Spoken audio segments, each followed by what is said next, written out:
And good morning, everyone, and welcome to the Dickinson Area Chamber of Commerce Coffee with the Legislators series. My name is Carter Fong. I'm the Executive Director at the Chamber, and we're glad you're here, where the coffee is free and the content is priceless. Okay. We are grateful to our hosts here at the Dickinson Area Public Library and to our sponsors of this series, including Baker Boy, the Trinity Catholic Schools, Consolidated, and with that, Consolidated has their cameras here. They are recording for local channel 18, and it will also be available on our YouTube channel. With that, and with Consolidated being here, we would ask that you would silence your cell phones at this time. Thank you. As Dickinson has grown, so has this series. District 37, as a refresher, is entirely within Dickinson city limits. District 36 could be described as South and East Dickinson out to roughly the New Salem area. District 39 is West Dickinson out to the Montana border, and sometimes we stretch a little further than that to round out our panel, and we've done so today. Today's panelists put it in four-wheel drive to be here today, and we're grateful for that. Today's panel includes, in this order, from District 31 in the Mott area, Senator Don Schaible. From Dickinson and District 37, Representative Vicky Steiner. And then the State Superintendent of Public Instruction, Kirsten Baesler. They'll go in that order. During the second hour of today's event, we will open it up to questions and comments from the public, and we aim to conclude by noon. Without further ado, please welcome Senator Don Schaible, District 31.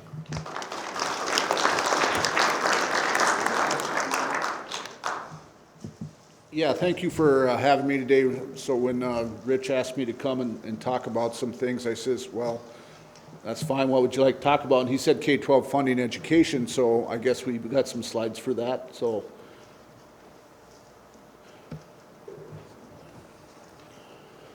well, we always get this of, what's in the Constitutional and what's said on this. So, it's provided in our Constitution that we provide a free and universal public system throughout the state.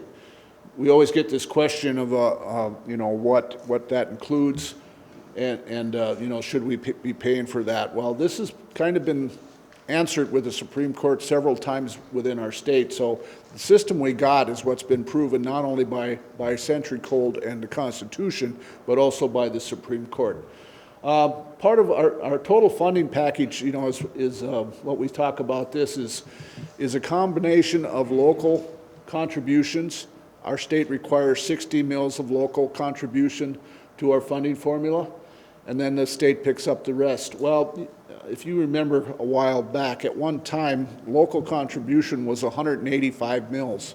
So if you think where your tax bill is now, multiply that by 185 mils and see what it is. So that's kind of the property tax relief that we provided. So right now that's what our funding formula says. We're about $13,000 or $11,200 per kid, and there's other factors that include that. And our factors are add-ons for things like special needs, small districts, English language learners, human services type stuff. And there's all kinds of factors, but that's add-ons. That just gives every district more kids or more numbers that is multiplied by that per pupil payment, which is currently around $11,200. Of that, when we do that, when you get the total number of what you get, we multiply that by our per pupil payment, and then when that total comes out, the state subtracts 60 mils or whatever 60 mils in your district is. That part is picked up by property tax, the rest is paid by the state. Currently, and it varies a little bit with every district, but currently right now the state's paying for about 76% of the cost of education.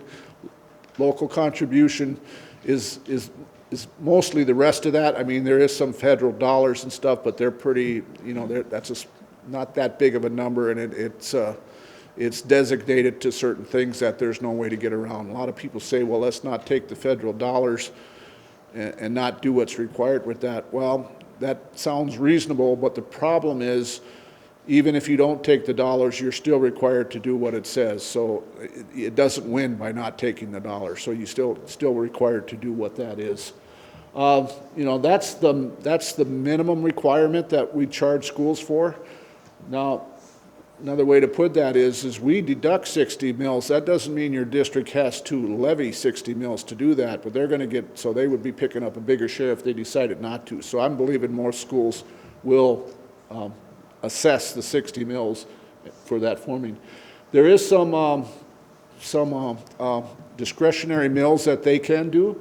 They can get up to 10 more by board vote to take, to use as they see fit. So that gives them some flexibility and some leeway to use local dollars for whatever they want. There is also some access for mill levies that they can do, which is voted on by the people.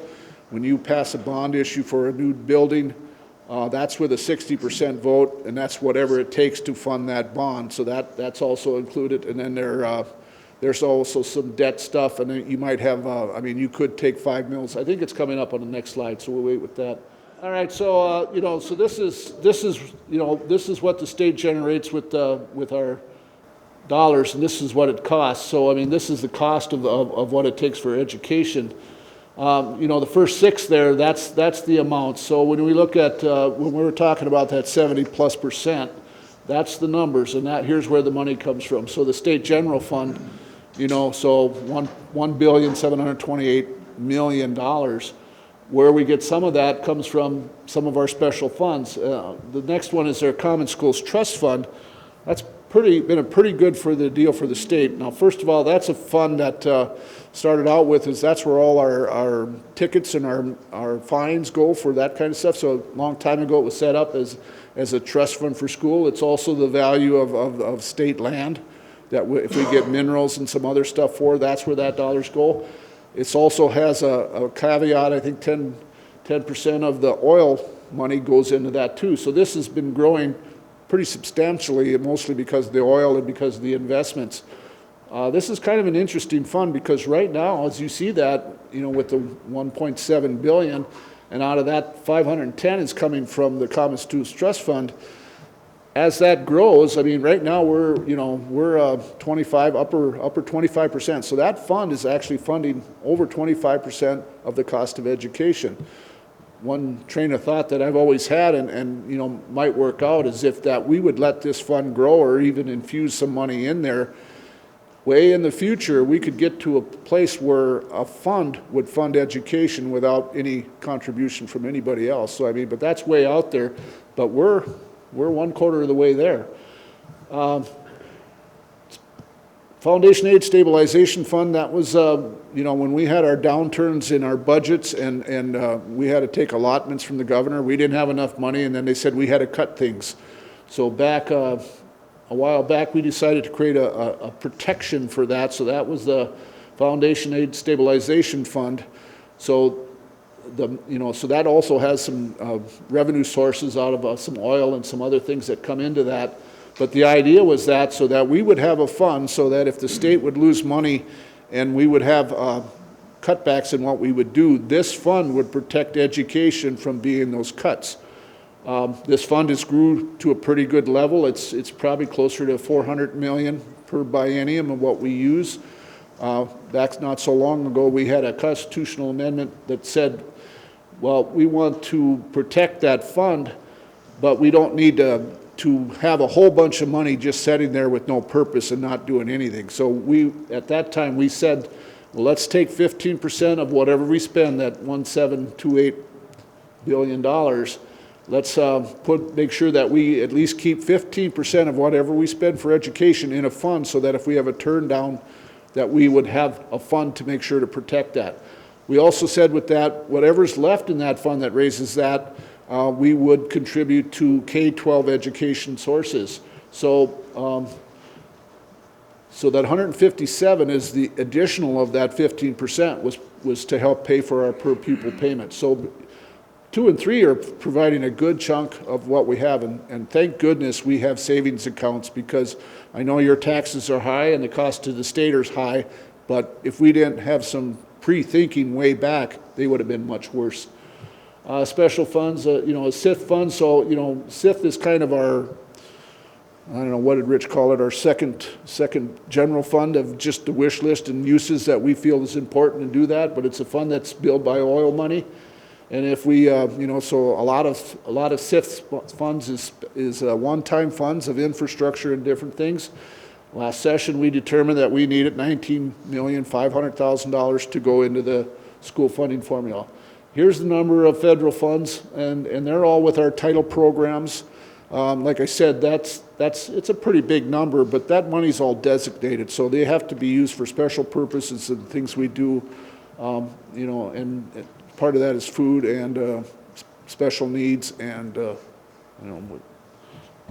that kind of stuff. So out of that, like I said, so out of the total picture of that, I told you that property tax contribution is what your local contribution for your district. Well, here's the numbers for that. So, and if, like I said, if you title that up, so if you put those two together of 688 million, so that gives us what, $2.4 billion. So that's the contribution to that. So yeah, so it's about 25% of the cost of education is provided by your local district with that 60 mils. So next slide, please. There's the numbers. Okay, so we go down, also included is transportation. A little bit about school transportation, and we always, it's a big number. I got to just tell you that transportation, probably 10, 12 years ago, we were paying 60 to 70% of the cost of school transportation. We're now down to about 45%. And that's just because our transportation formula is basically how we do that over the last 5 sessions anyway, is comes close to the end of the session, we kind of pull a number out, what we think we can afford, and then we work the formula backwards. A really silly way to do it, but I mean, that's what we do. I got to tell you that, most of our educational finance people figure that the best way to help schools is to put money into per pupil payment, because that helps every district, that helps every student, and then we leave local discretion on what's the best way to spend that. Transportation has been a supplement to that. We do have in our K-12 funding bill a way to now actually have a formula, and I'm not saying that it's going to be a big infusion of money, but what's nice about that is that now schools will have a clear picture of what they're going to get for transportation and know how they spend that. So it's just to help them understand, if you got so many kids, so many buses, so many miles of good or bad roads, you will now know kind of what you're getting on that. Special education, the state cost for that is $24 million. We've increased the factors to that, and of course we all know that the needs for special education is getting tougher. Kids are not prepared to learn, they're having more trouble, so we've increased the factors with that. One of the things that really is difficult with me and my colleagues is we're sticking a lot of money in that, and some of our legislator friends are demanding accountability for how that money's used and expecting some results. But I'm just visiting with Attorney General Drew Wrigley yesterday on some other things, but violent crimes are up like 20% from the last year. So, we have some issues that we have to deal with that. Special education and mental illness is a big part of that. Title programs is offending, is federal. Like I said, they're all the title programs and they're all designated for certain things. Grants and other spendings, I mean, those are things that we apply for, and they could be reading portions or things that we apply for, and then those are probably just things that we handle but go directly grants out to schools as they provide the requirements for that. There's the numbers for the per pupil payment. Next slide, I think, would have some of the projections on that. Well, that's the averages of some of our mills. I was telling you about, this is the slide of what discretionary spending on, so miscellaneous, they can go up to 12, special reserve. School safety is, this was back when we had several school shootings way back, and this came up about a way to provide that. This is voted on by the people. It's limited to, I believe, 5 years, but building fund is a vote of the people. That's a 60% vote. Sinking in interest is whatever it takes to cover your bond. So whatever bond that you voted on as a people, this would account for that. So whatever that takes to do that would be that. Tuition yeah, I mean, that's all self-explanatory, I believe. Next, please. Okay, so the governor did propose a 2 and a 2, and what that means on that is that that per pupil payment of, and there it is, 11,293 and 11,519. So we don't talk about what we pay teachers or what it is. Our whole thing is based on students and the factors that puts on add-ons to get our number of how many kids we have. Then it's multiplied by your per pupil payment, and that's what you'd get. Governor Kelly Armstrong suggested 2%. I think what we have in our K-12 funding bill is a 3%, so those numbers would be a little higher. We'd probably be at 11,400 and 11,800 for the next 2 years. This is also what he probably, you know, we, like I said, that SIFT is kind of a spending account or a bank roll that, so he suggested that we take 44.3 and add that to the funding so that's not so much burden on the general fund. 75 million is also transferred from the foundation aid. I don't know what his plan is for the balance of that. I think there's about 250 in there that could be used for spending. I have introduced a $100 million bill to add to our school construction, so schools, if they're building a school, can apply for a 2% loan, which also helps greatly. So this is his proposal. You know, how we shore up our K-12 funding will probably be done, you know, in the last month of the session, because we got to know where we're at, where everything and what's left, and we have to weigh out the needs and the wants of everybody else and prioritize that. And of course, K-12 has always been funded very well by the state of North Dakota. So next slide, please. Be available for questions later. I think we're going to go on to the next people and then questions later. That's right. So okay. For now, thank you, Senator Dunn. Thank you so much. It's an honor to serve you as your House member for District 37. I'm going to start with my one of the bills I'm particularly proud of.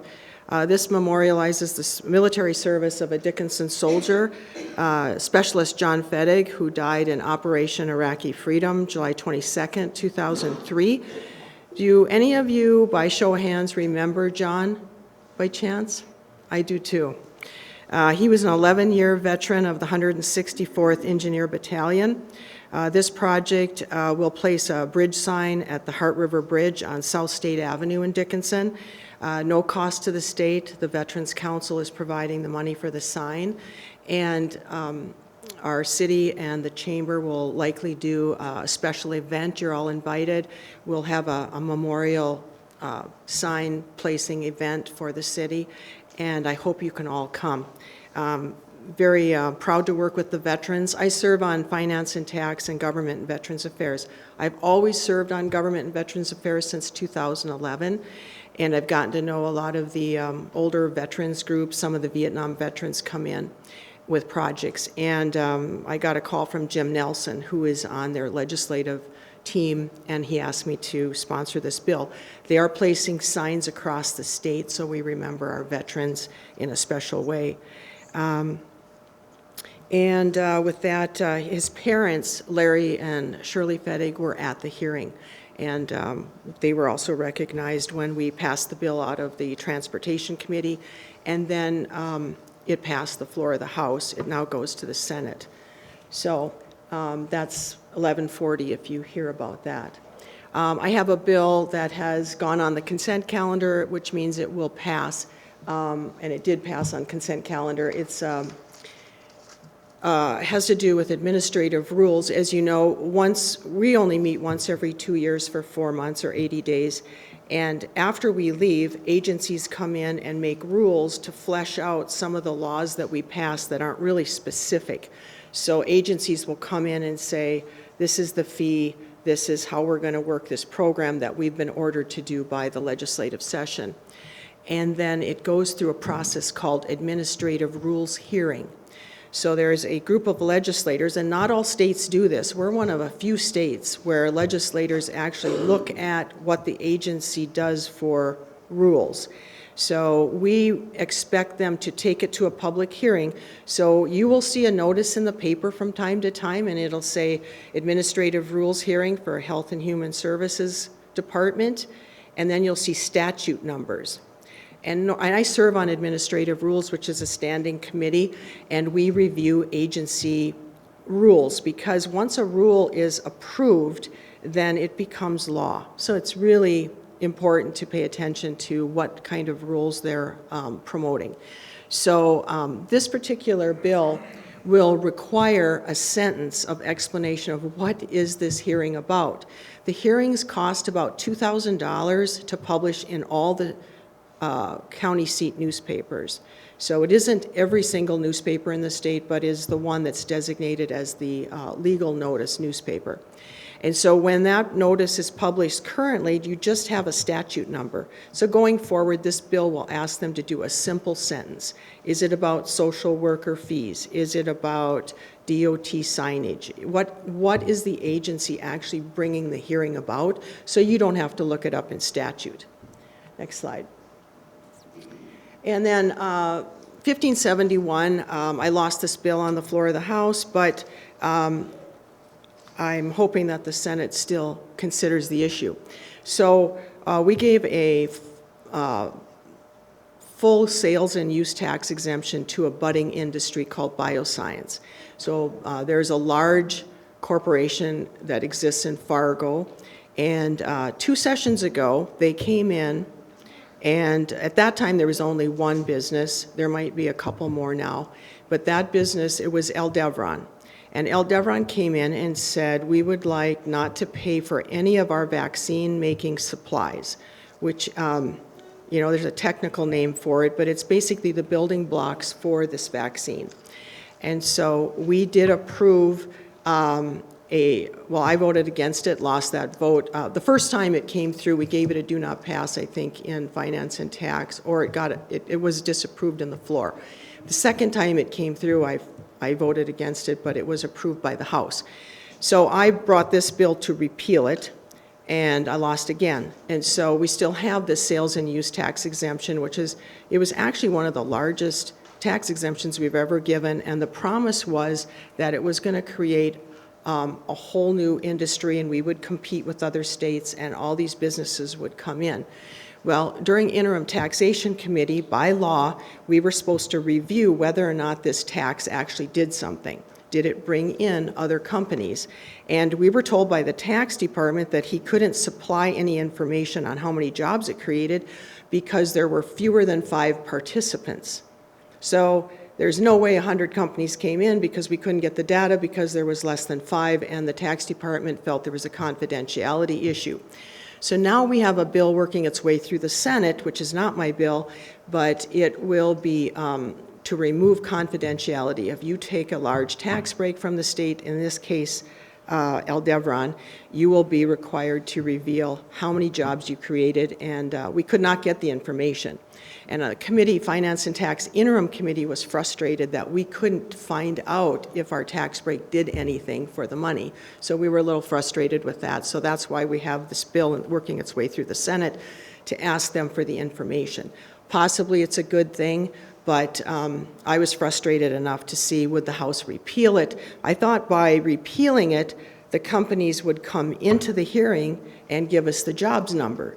They didn't show up. One sent written testimony, and we did not get the information I was seeking. So sometimes you get frustrated and you don't get that. But anyway, if by chance the Senate was to pick this up and add it into another bill and repeal it, the state would save $4.2 million. The crux with Aldevron that I had issue with 2 sessions ago was they told us that the workforce in Fargo was not sufficient, so they would be hiring people in Texas and Wisconsin. They need young people to work on these projects that they're working on, and Austin, Texas, and Madison, Wisconsin had the workforce they wanted. So I've never felt it was I wanted people to be hired in Fargo or North Dakota, and so I'm still working through that one. The next one would be in Finance and Tax. Well, first I'll just say the property tax right now is in flux. We had an amendment.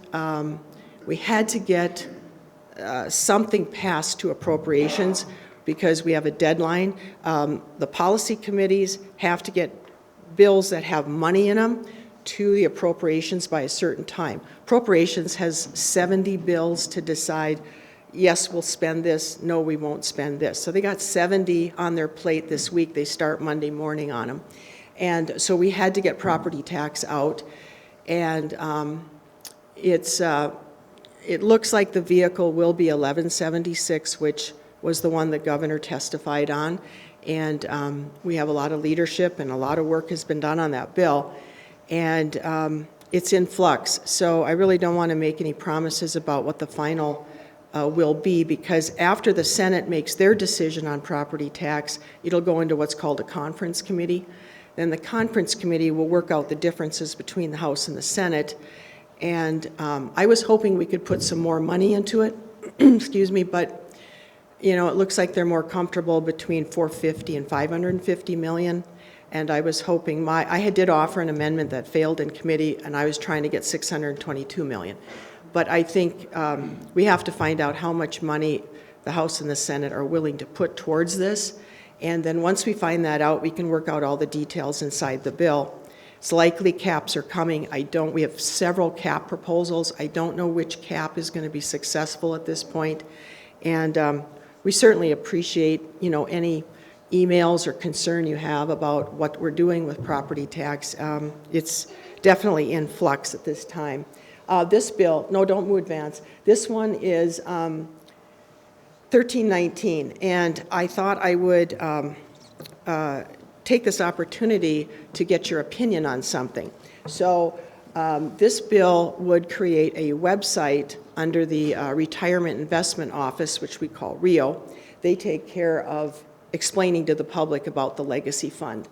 And their office wants to put more on there than just basic information. They would like to show people what is the legacy fund interest being used for by legislators, because you really have to kind of dig around to find it now.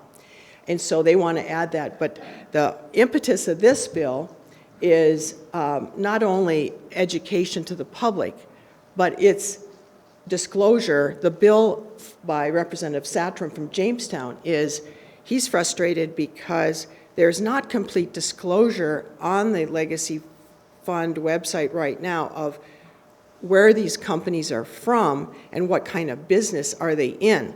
And we have two competing interests. The state is bound by fiduciary interest, I think is what it's called, but they have a fiduciary responsibility to get the highest tax return, or not tax, but interest return possible, or return on investment, sorry. So let's say you have Citrix. Citrix is making 25% rate of return. But then you find out that Citrix is actually the Chinese Communist Party legacy wealth fund. And so it has a high rate of return, but you are investing in China. So his bill says that, you know, he's gone through all the investment names and looked them up. And so there's about 3.1 billion where it's just too hard to figure out because they have a holding company, holding company, holding company. And as you kind of go down and down, it's really difficult to find out what is going on with that company. So I wanted to let you know that some of these companies do slave trade, they do drugs, they do things that let's say New York Wall Street types do not make moral judgments on what a company is doing. And so if it gets a high rate of return, your money manager is just trying to do the best with your money that he can. So when it came to our attention that, you know, do we want to be associated with some of these companies, you have companies that compete with the Bakken. You have Saudi Arabia, Colombia, Brazil, Kuwait, Mexico, South Korea, and Canada. So all state-owned or state-controlled companies, except the Canadian one. And then, you know, you have them competing with the Bakken, and yet we could be investing a lot of money with them. Do we want to do that? And then you have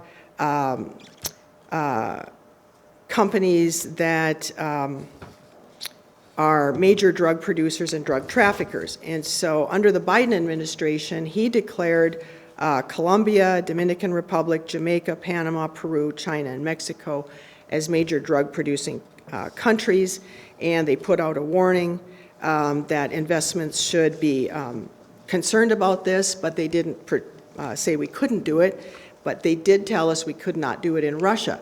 So the feds have cut off Russia from investment, even if the rate of return is high. So you have China Coal, which is controlled by the Chinese Communist Party. And so if you invest in certain Chinese coal companies, you're actually putting money into the Communist Party of China. So as he goes through, he gave us pages and pages of some of these companies, and whether or not, this is tough for the investment officer at the state level, because they are told that when you invest the legacy money, you have to get the highest rate of return from this investment, and they resist.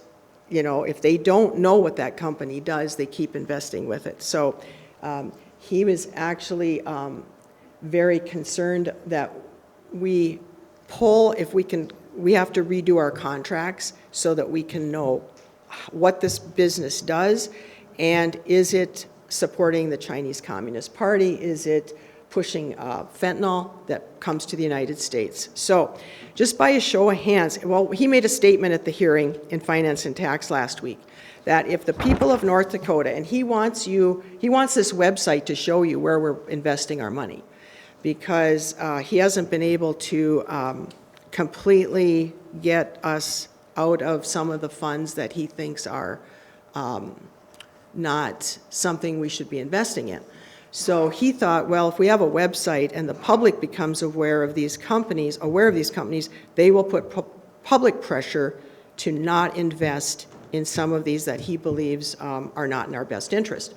So by a show of hands, is he right? Would you, for those of you who want to get the highest rate of return regardless of the agenda, regardless if it goes to China, the Communist Party, do you feel the state is obligated under the legacy fund requirements to get the highest rate of return?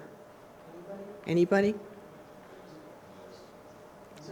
So we got 3, and then how many of you would make a judgment on that company and take less rate of return, and maybe instead of 25 invest somewhere else for 12 because you know it's a good company in the United States, but you're going to lose 12%? Would you take that loss? Raise your hand. Okay, so he believes that North Dakotans would support removing the Chinese Communist Party company investments, and it puts our investment people in an awkward spot because they feel that that's their fiduciary duty. Okay, so, and then also we have I'm in veterans, we've had some veteran bills actually in finance and tax. Finance and tax didn't have as many bills because of we basically ended up with only 4 major property tax bills that were different from each other. But in GVA, Government and Veterans Affairs, we ended up with 70 bills. And one of the bills I think is really good to get out to the public is that we haven't passed this through the committee completely yet because I think it needs an amendment, but there are unaccredited companies out there who go to veterans and say, we'll help you get your benefits sooner, but you need to pay us $5,000 up front, and then you're going to get all these benefits faster, so come with us. And some of them have been not approved by the VA, and some of them have been scams. So they're taking advantage of veterans who are frustrated with how long it takes to get their disability benefits. So if they're applying for 50%, 60%, 70% disability, and it's taking forever and ever, and this company will call them and say, hey, you give me $5,000, we'll get it done next month.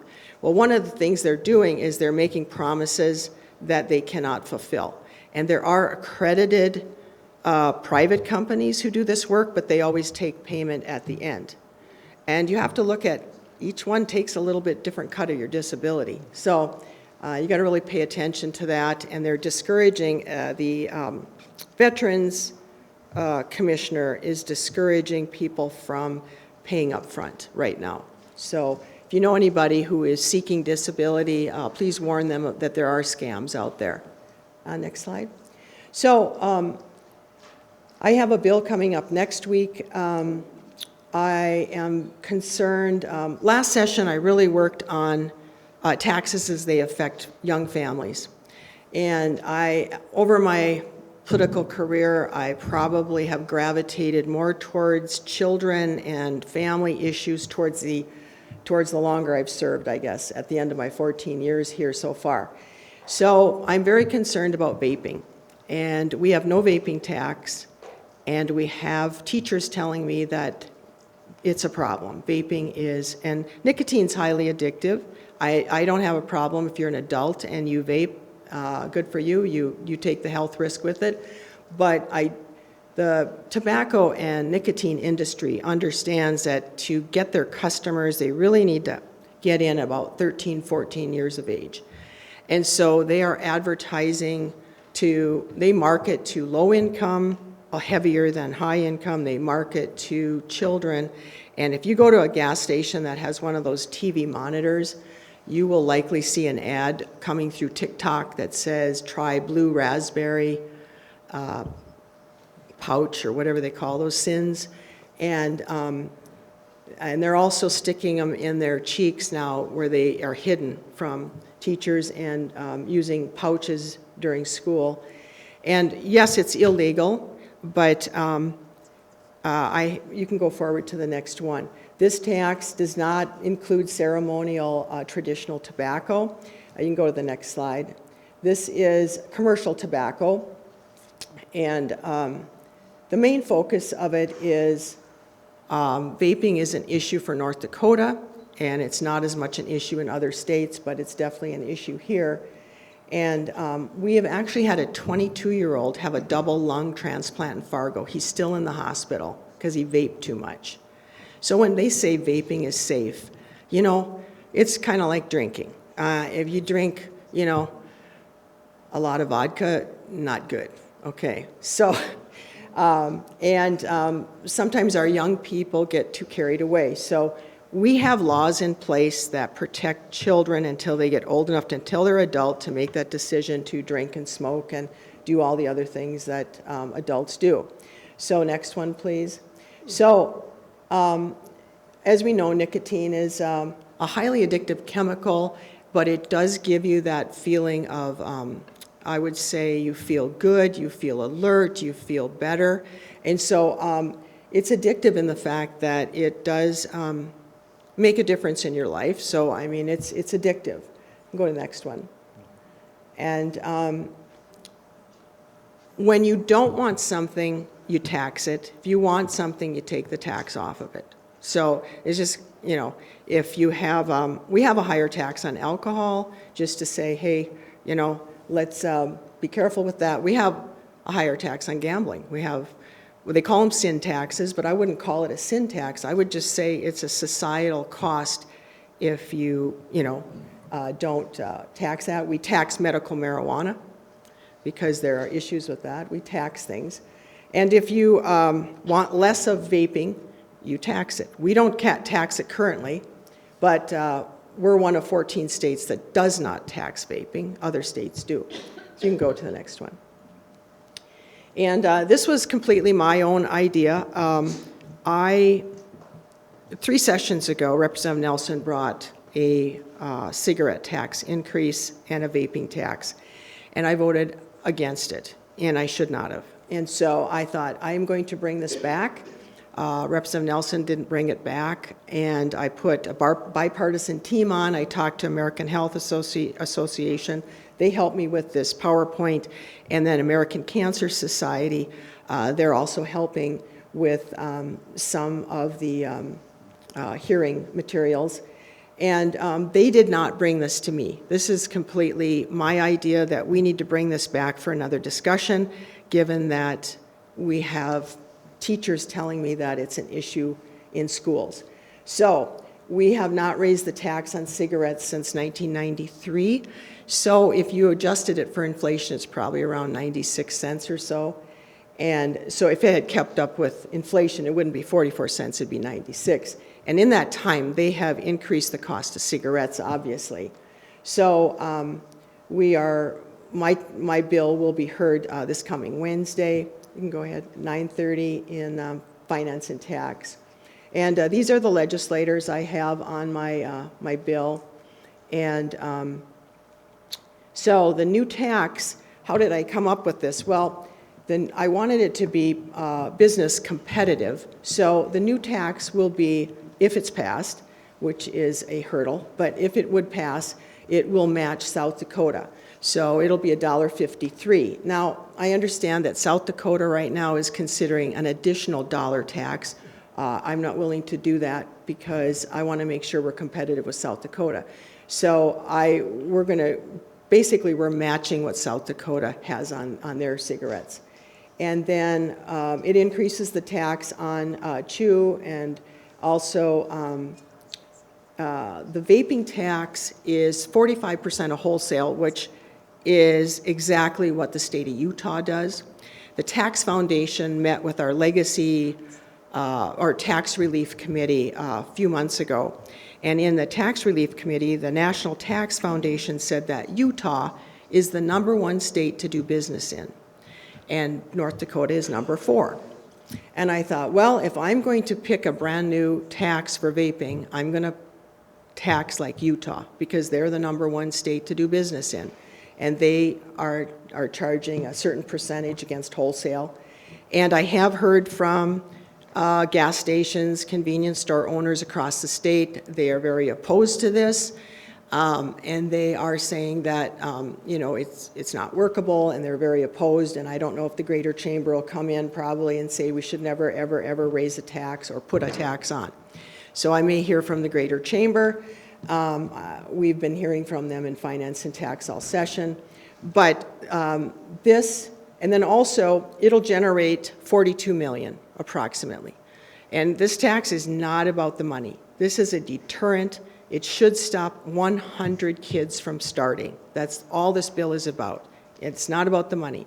And if it only generated $1 million, I had nothing. I don't have an interest in the money, except I know there'll be money that comes. So when that $42 million, which is just an estimate, when that comes in, I dedicated 50% to the general fund and 50% to Health and Human Service Centers for counseling, for anxiety and depression. And so that should help everybody, and that'll also help people who may be suicidal, who may have other issues that are related to anxiety. And so, as you know, our weather can be tough in the wintertime, and we see a lot of people who kind of work through the winter. And I really think that at the heart of some of our other issues is anxiety and depression. And I did hear that from doctors when I said, what could we do with this money that would be good for society, good for North Dakota? And so it will be specifically for either private counseling, if Badlands Human Service Center cannot handle the load, they can take that money and contract it out to private counselors if their counselors are too busy and get too much activity. So it's flexible, and that's where they'll probably come in with rules on how to flesh out how they're going to do this counseling, and we'll see that run through administrative rules. That's usually how they flesh out how they do a program. So you can see the different legislators up there who are on the bill. And going forward, like I said, it'll prevent, well, the American Cancer Society says 100 youth will not start smoking, and American Health Association, the American Heart is 500. So they have a couple different numbers between the two national groups. But it does, I'm not doing it on the money side. You know, we spend so much money at the state for workforce. And then they're saying vaping diminishes lung capacity. So are we really not going to do anything about vaping in our state? and see our kids end up with diminished lung capacity, and then we're going to spend millions of dollars trying to get people from North and South Carolina to move here to take jobs that our kids can't do because they're in trouble with their health. So I think we really need, as a society, to think about what's a good path forward for our children. And yes, the convenience and gas station stores are concerned about losing those customers, but at some point we have to look at our future too for our children. So I think preventing youth from starting, anytime you increase a tax, you're going to have people think, I don't think so. So you just get that little bit of youth stopping, and that's the point of the bill. And next slide, please. So there's a group, young persons group that is working as, I think it's out of Minot, but they just got going, called Stand Up for Youth. And it's all these members, American Cancer and Tobacco Free Kids, and there's a lot of interest in addiction and what we do with our policies as they relate to children. And people always say, well, why don't you just prohibit it then? Well, that doesn't work. It'll go to black market, and it doesn't really work to just say you can't do it. As we know with drinking, when we had a prohibition against alcohol, it didn't work. So this is just a small way of trying to do something, stop somebody from going down that path. And that's it. So just that we should do more to protect our youth from vaping nicotine, and that's that. Good morning, everyone. As a former technology integration teacher, I feel really guilty right now that I don't have a PowerPoint slide. So I don't have a PowerPoint slide. What I'm going to try to do is just walk you through some of the things that are happening both at our state capitol in Bismarck as it relates to education, and some of the things that are happening at the federal level as it relates to education. And considering how fast those things are, I know our legislators adjourned yesterday afternoon after their floor session, went home, and we were rapidly trying to get everything up to date so I could bring you the most up-to-date information. But first of all, I just want to say my name is Kirsten Baesler. I'm the state superintendent of North Dakota. I've had the pleasure and the honor of serving our students and their families for the last 12 years. I just started my 13th year in office, and I really want to thank Senator Wardner for inviting me, Carter Fong for inviting, I just about called you Corey, but I'm sure it does. I'm sure it does. Did you? I truly, it's such a pleasure for me to be with you here today for so many reasons. I really love Dickinson. I've always loved Dickinson, and when my son chose to relocate here and then start his family, I was thrilled. So I have known your community as the Chamber. You have wonderful parks. I have been to almost every one. I could tell you which slides are the favorite, which sandbox are the favorite of my granddaughters, 2 that are old enough and mobile to do that. The third one will soon be choosing their favorites as well. To be at the Dickinson Public Library is truly a wonderful and joyful thing for me as well. I have my own Dickinson Public Library card because I'm here almost every other Saturday with those girls. So thank you for being such a good community. Thank you for being a great community. I'm so thrilled to be a small part of it. The mayor, thank you. You've done some great work. All of you have done really good things. So with that, let's talk about what's happening in our capitals, both at the Bismarck Capitol and the state capitol. Happy to take any questions, all questions. I have started out by just bringing you some things that I think you might be most interested in, but we are tracking over 200 bills that are related to education at the Department of Public Instruction. So over 200 bills that are in either our Senate or our House. Of the 1,100 bills, over 200 are going to impact the Department of Public Instruction and or K-12 education in some way, shape, or form. So I brought out a few themes that I want to share with you, and I'm absolutely open to anything that you have that I may have missed. So I want to talk to you about school meals. The idea of providing school meals to all K-12 students, the legislature rejected it 2 years ago, but it has gotten considerably more popular. There seems to be a lot of movement and a lot of support for providing meals for our students. The federal government, the Child Nutrition Program that comes out of the U.S. Department of Agriculture, during COVID, during the pandemic years, provided school meals for all, free school meals for all, because it was such a moment of influx. The USDA just provided that. Once that federal funding went away, our middle income and our families of all sorts that I think if you have children at school age, I don't care how much you make, you are middle income, because that's a lot of expenses that you are spending raising your children. And so there was a lot of concerned calls to our legislators from their constituents saying, you know, if there's any one way that you can provide this family some relief, it might be helping us cover our school meals. So there are 3 school meal programs that are moving through the legislature.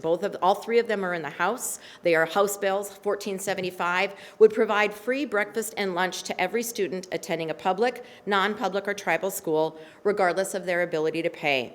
It has an estimated cost of $140 million for the biennium, so $70 million a year. The sponsor is Representative Pat Hattlestead of Williston.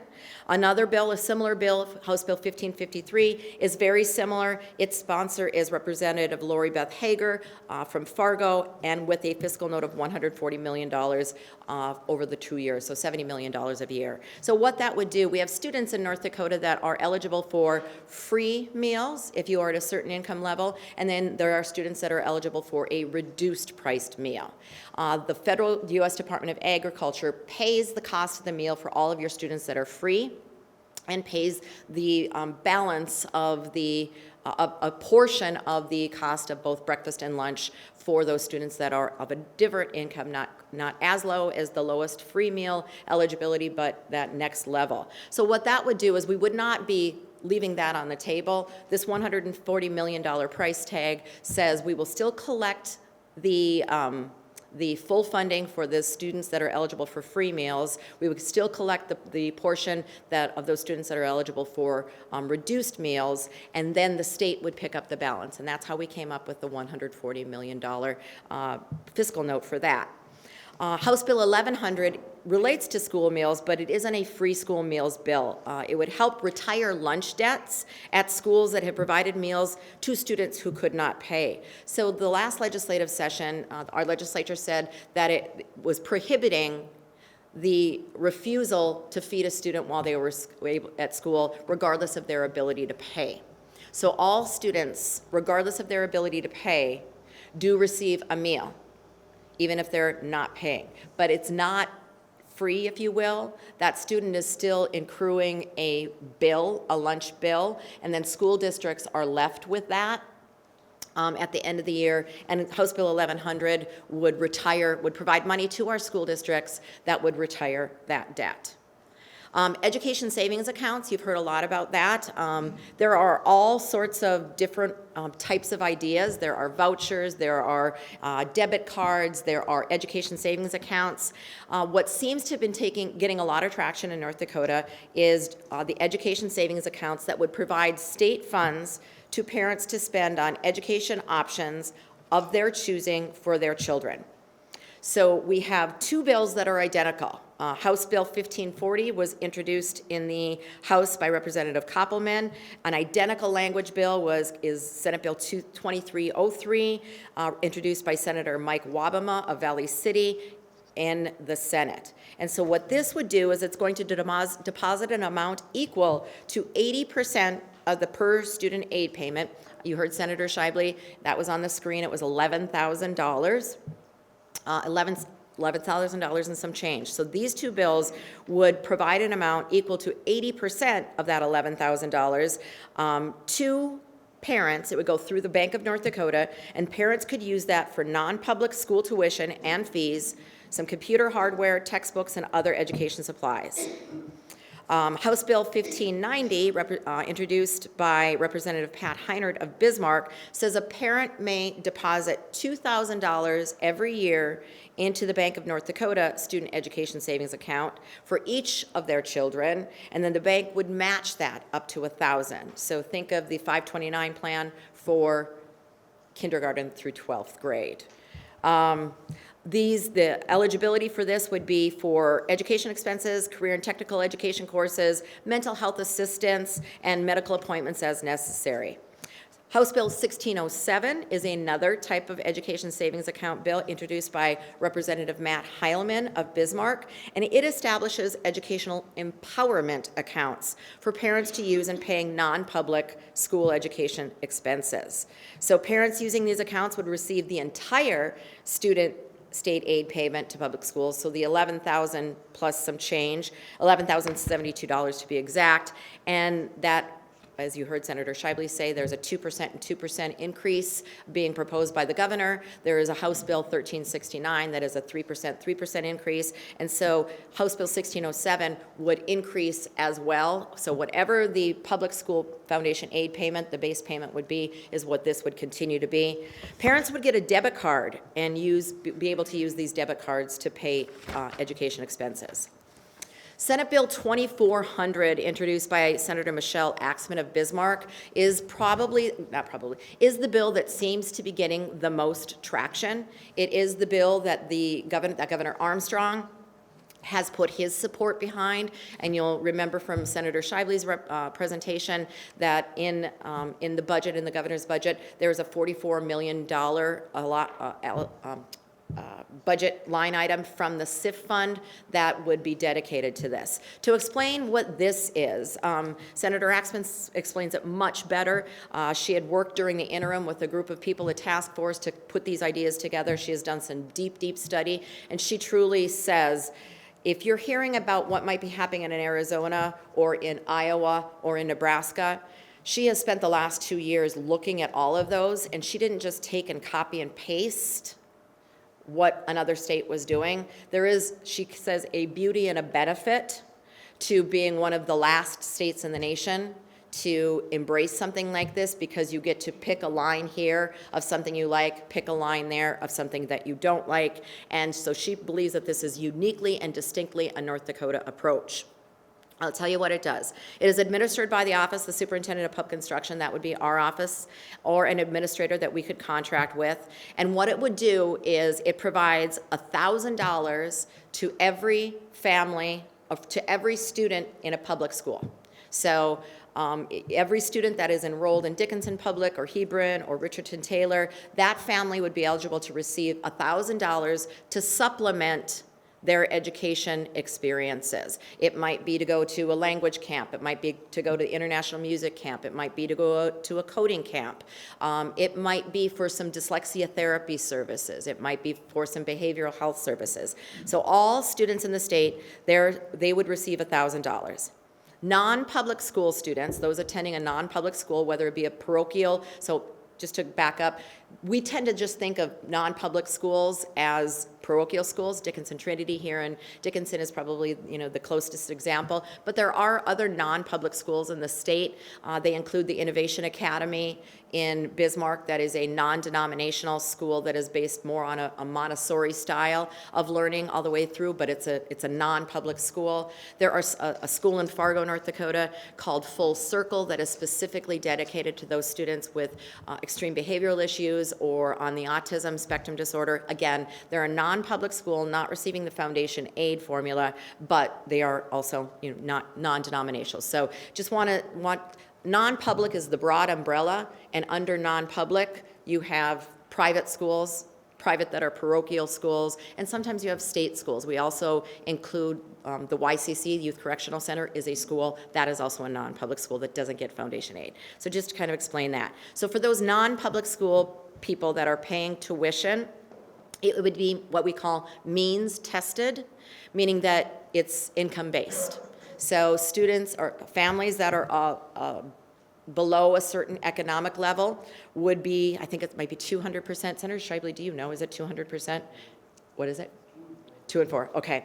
So would receive $4,000, and then the next level is $2,000, and they could apply that to either private tutoring systems, dyslexia therapy, whatever the case may be, or they could apply it to that private school tuition. If they are not income eligible, they would receive the same $1,000 that all public school families, that all families in the state would have. In addition to that, our home educated families would also receive $1,000 per student for these. So none of these bills has yet to come to a vote in the House or the Senate. There are two public charter bills, or there were two public charter bills. So again, public schools, charter schools, again, they've evolved. A lot of states have private charter schools.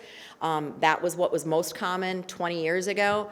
What these bills are public charter schools, so they would be required to do everything except every student, follow all the laws, rules, and regulations of a public traditional school. The best way that I can describe the difference between a public charter school and a public traditional school is the public charter school has no land base for taxing purposes. But all of the other regulations and reporting and expectations, they would be eligible for the federal funding of IDEA for Title I, Title II. They don't have an elected school board, and they don't have any land base. But you could have a public charter school open up in the middle of Stark County, and it would not have any taxable authority. So that's probably the biggest difference. So one of the charter school bills was defeated in the House. Another one is moving through the Senate. There is an absenteeism study. During the pandemic, our chronic absenteeism shot through the roof. We were anywhere from 8 to 10% of our students before the pandemic were attending school, weren't attending school. What chronic absenteeism means that you have more than 10 absences in a school year. 10 absences or more. That's how it's federally defined and state defined.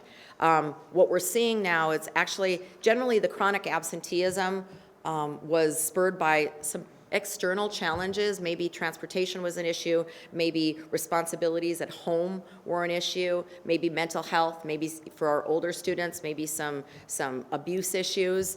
What we're seeing now is that there's generally overall a complacency about the importance of attending and showing up for school, even among families. We're seeing that it's not as big of a deal for a family to take a vacation in the middle of March and be gone for a week. And so we're right about 18 or 19% of chronic absenteeism, almost double of what we were before. So what this absenteeism study was actually is actually removed as a study and said action. We need action. So House Bill 1129 provides $1 million for the department to identify those school districts. We have pockets of promise out there. We have some school districts that have like 2 and 3% absenteeism. So what are they doing? And it might be my hometown of Flasher. What is Flasher doing? I don't know what that Flasher's absenteeism, but what is Flasher doing that we might be able to share with Wilton or that we might be able to share with Mott? Find those pockets of promise, those excellent attendance rates, and then scale that out and share that practice. And so researchers from UND and NDSU will help us find those pockets of promise, and then we will use the $1 million to replicate those good practices and share those good ideas. Cell phones in classrooms. If you are a parent, a grandparent, an aunt, or an uncle that has a young person in your life, please read The Anxious Generation. It is probably one of the best, most enlightening books. There is a lot of things you've all heard about our rise in emotional and social unwellness, emotional and anxiety, increase in depression. Representative Steiner talked all about that. We could attribute to a lot of things. It began taking a severe uptick in anxiety and depression in about 2011, 2012.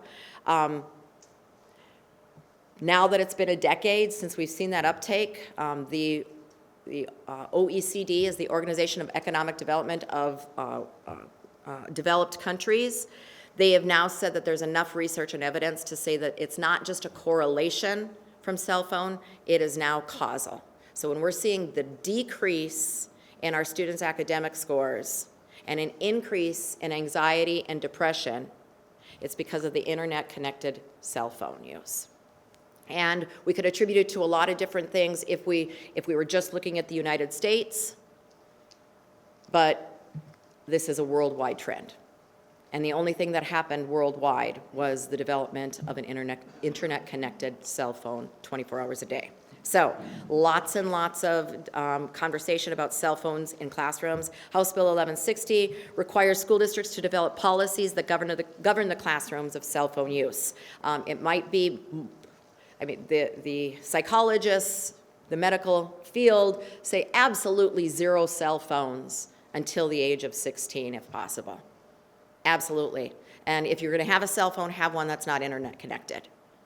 But at 16, we have to start helping them wean. How do we help them become their own managers of their own lives? So policies at the high school might be different than the middle school, might be different than the elementary school. So this bill is simply saying school districts have a board policy that has some sort of position on the use of cell phones during the school day. Some school districts have done this voluntarily. I was actually touring the Southwest Career Tech Center this fall, and I saw the cell phone lockers that each of the classrooms have, so I know that the Southwest Career Technical Center has those cell phone lockers that when they come in to the room, they put their phone in the locker, and that's how the teacher takes attendance. If your cell phone is not in the locker, you must be absent that day. So some schools are doing this voluntarily. Others are saying it's not in class. You can have it in you can have it in your pocket, but it can't be out. It can't be seen.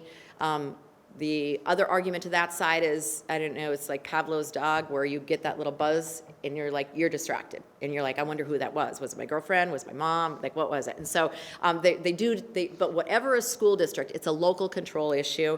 That has passed, actually. The House approved the bill 89-3, so very strong support. Hasn't had a Senate hearing yet, won't happen until after crossover. Senate Bill 2354 is very similar. It was sponsored by Michelle Axman, requires districts to ask for the opinions of students, parents, and educators about their electronic policy, but then they must have an electronic policy.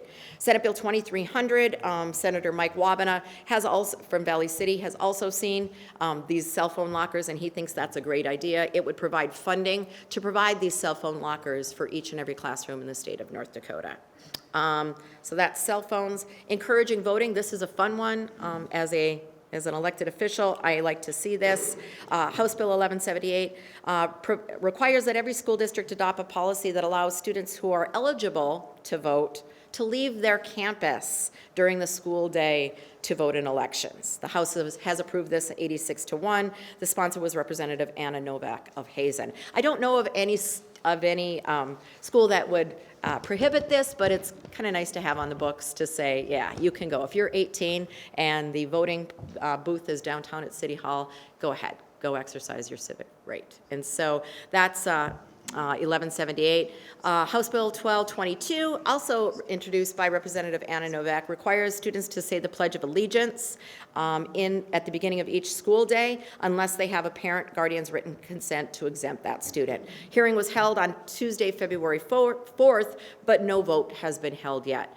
There's a deadline that our legislators have that say any bill that has a fiscal note and needs to go to appropriations before crossover must be kicked out of the policy committee by Monday. I heard that we might need to move that back because I'm not sure that we're going to make that deadline, but you might ask why they had this hearing on February 4th and there's been no action. It's because the committee chairs are really focusing on those bills that have a fiscal note to it. Passing a school bus. This is very important for rural communities. House Bill 1294 raises the fine for illegal passing of a school bus when its stop arm is extended. It has been raised from $100 to $500. She has shared some videos of some real close calls of students getting off the school bus on that side, but their farm yard is on the other side in school, and cars passing at very high rates of speed. So she just wants to be a little bit more active from $100 to $500. The Ten Commandments bill, that actually has had a hearing, but I don't believe that it has had a vote. So that's the state level. If I may, could I just run through some things that have happened at the federal? Okay, thank you. Lots of action going on at the federal level as well, as I'm sure many of you have heard about. So I will go backwards from the most recent executive orders that have come out since January 20th, and backwards in timeline, if you will. January 31st was the executive order that is keeping men out of women's sports. Earlier in the week, on January 24th, on January 29th, the president signed an executive order of expanding educational freedom for families. I did ask for privilege from both our House and Senate Education Committee chairs, and then I spoke to the Senate caucus, the Republican caucus, on Wednesday night during their weekly meeting, because this one's a big deal. This one directs our Secretary of Education, Secretaries of Labor, Secretaries of Health and Human Services, Secretary of Defense, and Secretary of Interior to examine all of their discretionary funds. They have 90 days, so 5 different secretaries have been given 90 days to look at all of their discretionary grant funds to determine how those discretionary grant funds can be used to expand educational freedom opportunities in the nation. So those are the 5. The reason that those the reason that those secretaries were named, obviously the Secretary of Education for obvious reasons. Secretary of Interior, little known fact, he manages all of the BIE, the Bureau of Indian Education schools. So he's got 418 BIE schools across the nation. The Secretary of Defense manages all of the DoD schools, so the Department of Defense schools. The Secretary of Labor, obviously, they run the CTE programs, the Career and Technical Education programs, and Health and Human Services has our many of our Head Start preschool programs, and so all of those things related to education. So those 5 secretaries were given 90 days to provide a plan to the White House on how their discretionary funds, grant funds, those that Congress doles out amount of money for them to use, they have discretion to put some expectations, to put a grant application forward and make it available to states and or schools. In addition, that same order gave an additional directive to our Secretary of Education, and that was a directive. She has 60 days to submit a plan to the White House on to submit a plan on how to expand the formula grant funds from Congress to expand educational opportunities. So formula grant funds are the grant funds that existed long before the Department of Education even existed. So just a little bit, history was my favorite class in school, so I like this. So 1979 is when the Department of Education came to be. It's existed since 1980. It happened under the Carter administration. But the special education funding has been around since 1971. The Title I, all of the title funding was part of Lyndon B. Johnson's War on Poverty in 1965. And so the special education funding, all of the title funding have long existed before the Department of Education has existed. I just kind of want to level set that. For anyone over the age of 65, if you take a look at your Social Security card, probably your first Social Security card, you'll see that it was issued by an agency called HEW, Health, Education, and Welfare. And so it was after that, 1979, when other agencies were created. Education Department was created, HHS was created, Workforce was created. So that's a little bit of history lesson. So, but the 60-day directive is to develop a plan on how those formula funds are able to be used to expand educational opportunity. So what I said to both our House Education and Senate Education Committees and the Senate caucus is, I know that there's been a lot of resistance is not a good word, caution is a better word, about expanding educational opportunities and using public funds beyond just public school. What I asked, I'm not advocating one way or the other. I'm not advocating for one bill or the other. I asked as the administrator of the laws that are going to be passed or not passed during this session, it is our job at the Department of Public Instruction to implement and administer any law that is passed by our legislators. I don't get to vote, but I just asked our legislators that if they leave a void where there is not a certain set of expectations for public transparency and public accountability and public expectation for investment of dollars, such as the ability to determine whether that's a good return on investment, whether those students are performing at or better or below, that they are required to provide the reporting mechanisms that our public schools are.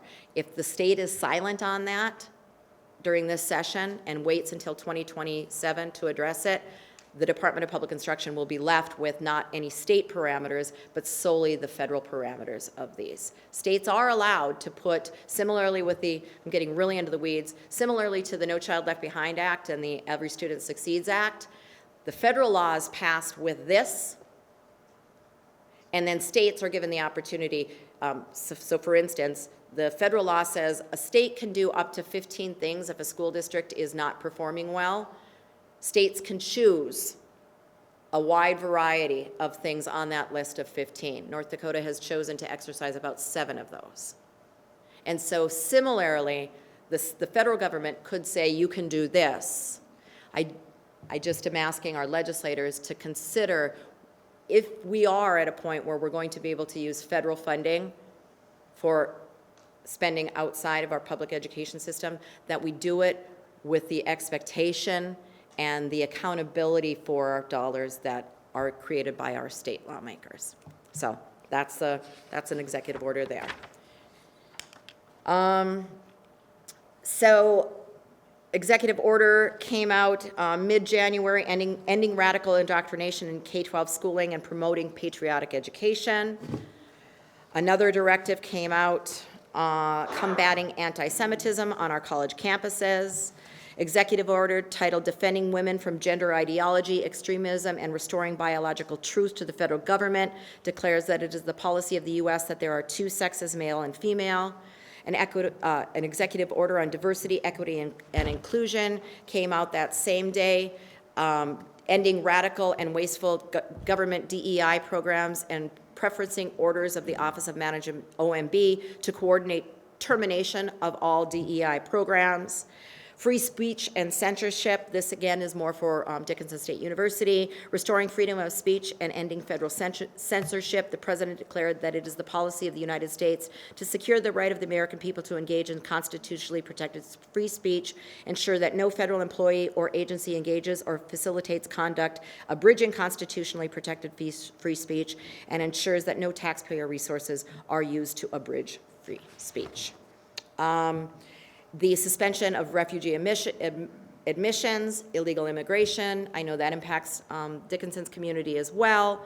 And then there were, I believe, let's see here, 18 orders that were rescinded by our governor, or excuse me, by our president from previous executive orders. So it's a lot. The funding freeze was fun. The funding freeze was fun, and so many of you may have followed that as well. There was an executive order to freeze all federal funds, all programs, all federal funds. It put our schools into a bit of a lurch. We do deliver out millions of dollars a day or a week for child nutrition programs, special education programs, et cetera. But our governor and our director of OMB had informed us that business as usual until we hear something else. There is a bit of a reserve. We are allowed as a state to spend a deficit spend and deliver out to a certain point but as you know, the funding freeze, the memorandum was pulled back. The judge halted that freeze. So I want to thank you. You started with education funding and you ended with education policy. And Senator Schaible and I are both former elected school board members. Are there any current school board members or former school board members in this audience? So, thank you. I love it. I miss it every day. But somebody told me, it was actually a former public service commissioner, Susan Weefald, was a Minot school board member. And when I got elected to my first term as a Mandan school board member, she said, good luck and God bless. She said, there's nothing that makes people go from zero to irrational in less than 60 seconds, and it's anything having to do with their money, which Senator Schaible talked about, and anything having to do with their children. which is the policies that I talked about, and on the school board you have both. And so thank you for your interest in education. Thank you. I see Dickinson Public employees and leaders in the room here today. Thank you so much for your work. If I leave you with anything, I will tell you that our teachers are doing incredible work in our schools. So thank you for that. So, thank you.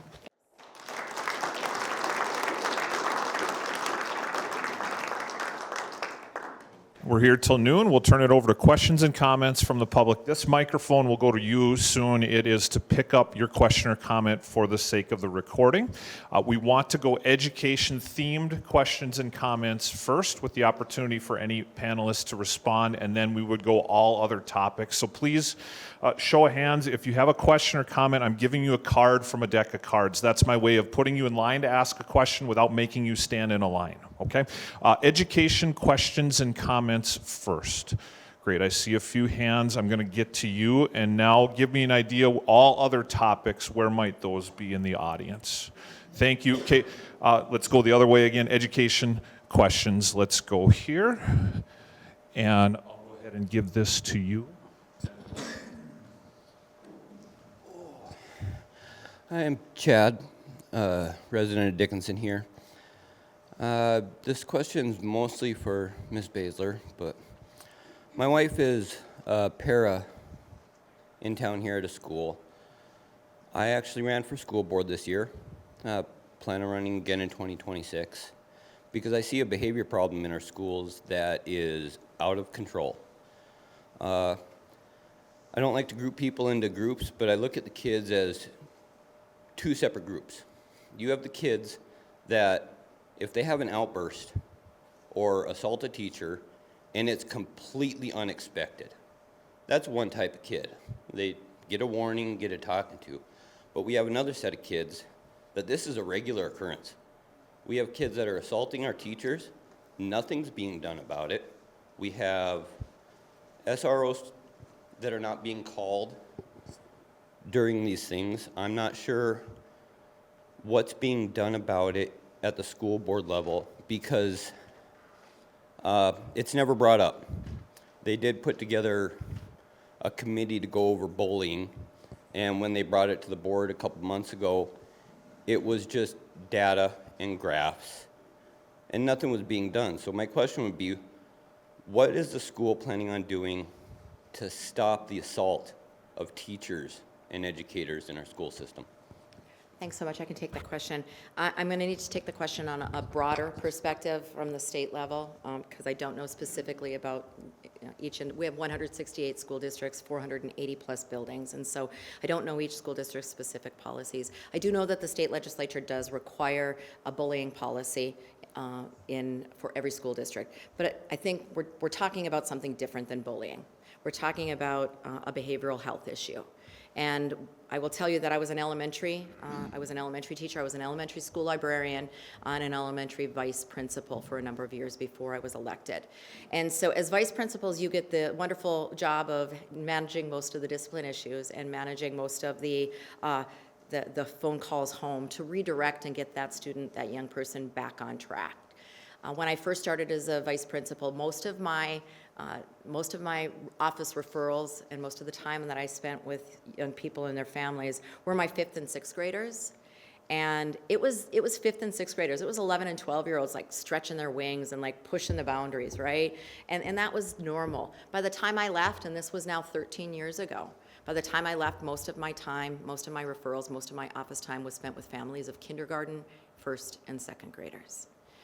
And so the Governor Burgum, recognized this. Over the last 10 years, 13 years that I've been in office now, starting my 13th year, that has only increased, and we're seeing more and more violent occurrences. So the governor did convene a task force on retention and recruitment of teachers. We met during the entire biennium, and teacher safety, paraprofessional safety, was the most prevalent cause for teachers considering leaving, and our paraprofessionals. So it's a real issue. I will tell you now, I'm thinking, I want any of you who see the 6-year-old child in church, or you've all had a 6-year-old in your life somewhere, somehow, 7-year-old maybe. I'm going to tell you, that kid did not get up that morning, and she didn't say, I want to get in trouble today. She didn't say, I'm going to make my best day by hurting everybody. They are struggling. They don't know how. And I do think a lot of it is this. I don't know that even the parents that are at home are, when you're here, you're not learning. I mean, again, I could go into early childhood. You're not learning. Baby's favorite toy is their person, because they're learning about facial expressions, and they're learning to respond in an appropriate way by the reaction that person's face is giving them. And that's what we do as human beings. These children aren't coming to school with those. So with that, that's the problem. I don't want to admire the problem. We can all agree that there's a problem. And this is where I say educators and schools cannot be the Batman on every mission. We go to school for 4, 6, 8, 10, 12 years to become better teachers, better instructional strategists. We know which curriculums to use. We know how to assess. We have some partners in our health and human services that go to school for 4, 6, 8, 10 years to learn how to be behavioral specialists, counselors, school psychologists, interventionists. We need to do at a state level a better job, and I think this is what Senator Schaible has been working on for the last 10 years as well, to have our health and human services and our human service centers adequately staffed with people, so that when that teacher is being assaulted and it's a challenge for that educator, that there is a partner that needs to be the Batman on, or excuse me, the Batman on that mission, so the teachers and paraprofessionals can go back to what they're trained to do and educated to do, and that is to do teaching and learning in concert with. So again, at a state level, I would say we have become better and better partners with our health and human service zones and centers throughout the state, but the sheer fact of the matter is everything that you're dealing with. Workforce. There simply isn't enough healthcare providers. I will also say we've got to shift the stream of money to the preventative side. Because right now that family and that teacher that is seeing some early indicators of struggle and duress, families have actually been told, we can't do anything until they are actually going to harm you or themselves. So it's like taking your child to the doctor when you see that they have a fever of 100 or 101, and that doctor saying, I'm sorry, we only have emergency room services, so you have to wait until that child gets so sick that they are eligible for emergency room before we can see them. So I think we need to do upstream funding, more preventative funding between our health and human services and our education. But I will also say, educators are caught between a rock and a hard place, because in times they're expected to be the parent, and at times they're told not to be the parent. And so again, that's why we need to have, and we will say, we know how to make really good lessons and give really good tests, but we really didn't go to school to understand. But teachers aren't doing lessons anymore. It's all CKLA. They're being told what to teach kids, as compared to 20, 30 years ago when teachers went home and made plans. Yeah. But now they're having to be pulled out of the classroom regularly to go to trainings. And now you've got paras and people who aren't trained to be teachers in the classroom substituting when the teachers are all doing a workshop on what they're supposed to be teaching the kids. So I hope I can work myself out of a job, because that's my goal. I don't like to, everything you said is true. Everything you said is true. I hope that you know that there's a ton of people. There's 82 of my teammates at the state working with all of our legislators trying to solve these problems, but more importantly, 13,000 people in our school districts that are really trying hard. And thank you for running for the school board. Appreciate that. Yeah, it'll often be the case we introduce a topic, but it'll be conversation to be continued beyond noon today. We'll go here for our next question. I've got 5 education questions ready in the audience. I'm now looking for the topics outside of education, that show of hands, so I can get those cards. Thank you. I noticed that you mentioned that educators are being tasked with parental duties at this time. When is the state as a whole going to take... Can you hear me? All right, when is the state as a whole going to take a stance one way or the other on whether or not the school system is going to be a parental figure or an education figure.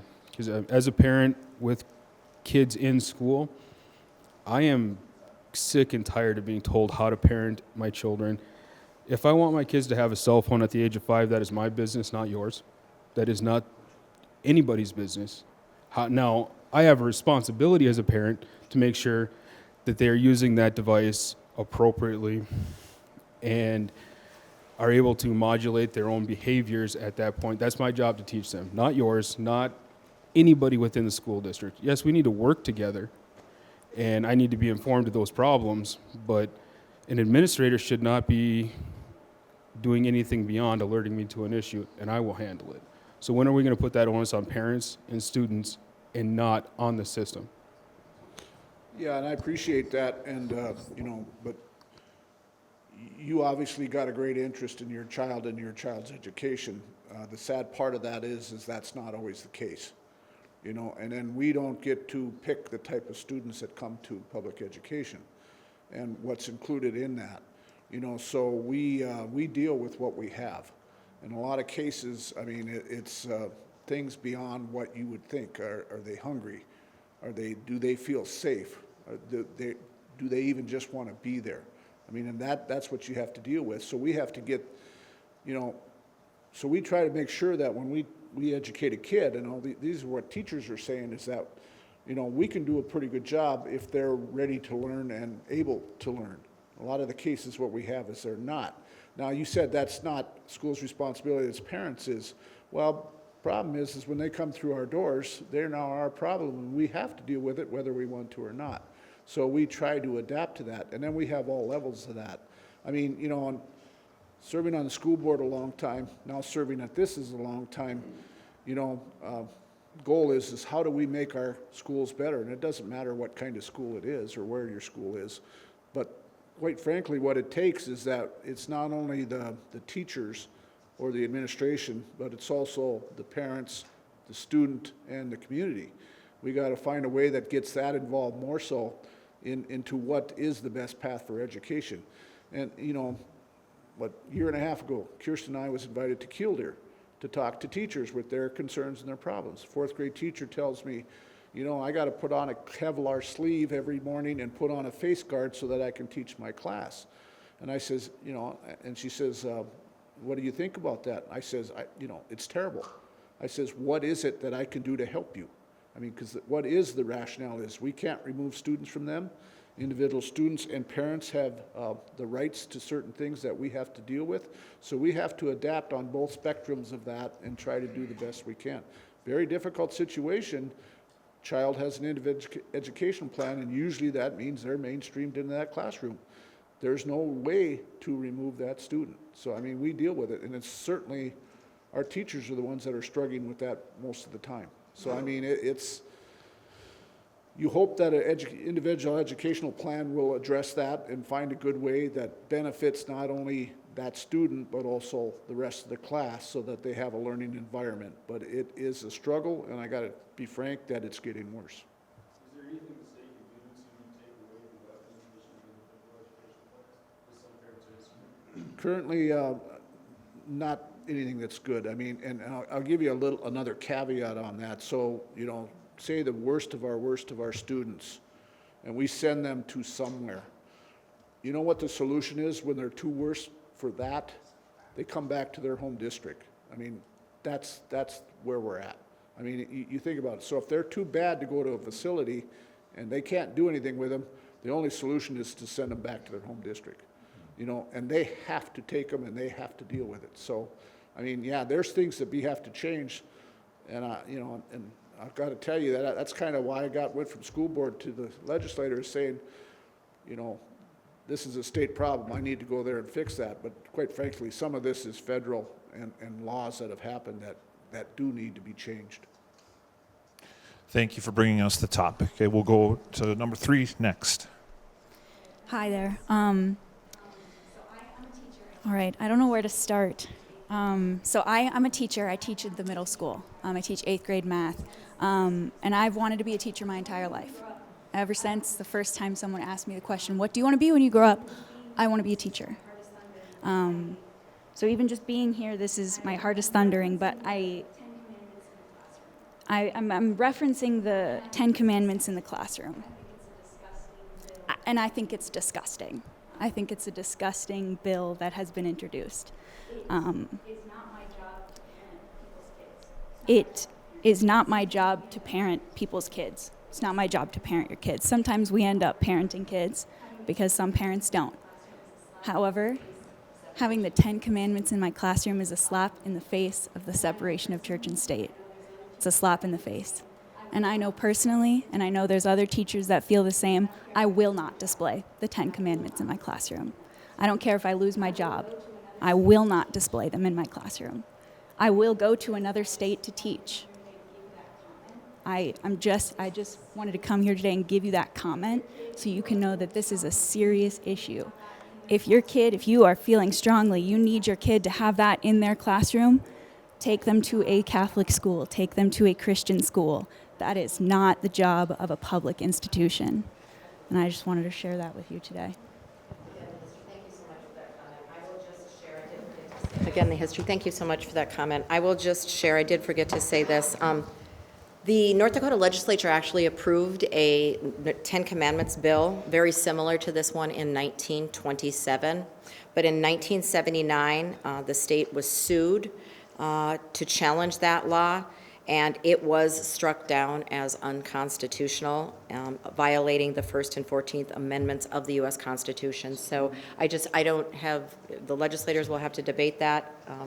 The reason I actually defaulted to Senator Schaible on that question about what will the state do, I think there's sometimes some misunderstanding about what the state superintendent does. Our state constitution is very clear that the superintendent of public instruction only has the authority specifically prescribed to that office by the legislature. And so that's all of our our North Dakota constitutional officers. So unless they say that I can do it, I can't do it. If they stay silent on it, I can't do it. And so I think that that's a misunderstanding. A lot of times our school districts will say, DPI is making us do it. DPI is making us do it. When in actuality, it's our legislator telling the superintendent of public instruction to do this. I think the best, and when it says specifically described, I don't have a choice.